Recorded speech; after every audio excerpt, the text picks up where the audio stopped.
উনানে আমরা মান কচুটা পুড়িয়ে নিয়েছি। এবার এই কচুটা আমি মেখে নেব। এই মান কচু পোড়াটা এবার জল দিয়ে আমি ভালো করে ধুয়ে নেব। আমি ধুয়ে নিয়ে চলে এসেছি। এবার ভালো করে হাতের সাহায্যে টিপে টিপে এরকম গলিয়ে নেব। আজকে মাখাটা ভালো হবে মান কচু, তাই তো? খুব সুন্দর লাগে, জবর হবে। গরম ভাতের সাথে মান কচু মাখা খুবই ভালো লাগে। আপনারা খেয়েছে কি জানি না, আপনারা খেয়ে দেখতে পারেন। মান কচু পোড়া মাখার জন্য নিয়ে নিয়েছি কোচানো পেঁয়াজ, শুকনো লঙ্কা পোড়া,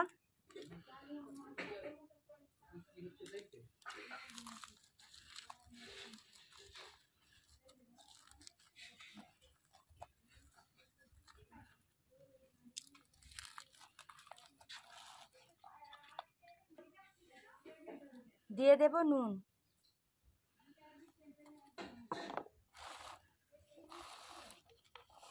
সর্ষের তেল,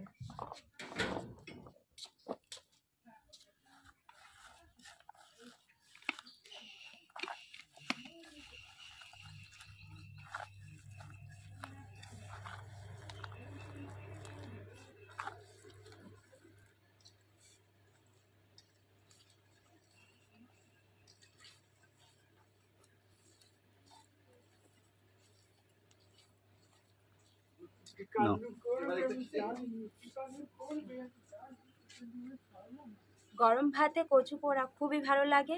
আপনারা যদি বানিয়ে এরকমভাবে না খেয়ে থাকেন, অবশ্যই এইভাবে মান কচু পোড়া উনানে পুড়িয়ে আর এইভাবে মেখে গরম ভাতের সাথে খাবেন, খুবই ভালো লাগে। আর আমার এই রেসিপিটা ভালো লাগলে অবশ্যই সুপি কিচেনকে লাইক, কমেন্ট, শেয়ার করে সাবস্ক্রাইব করে পাশে থাকবেন।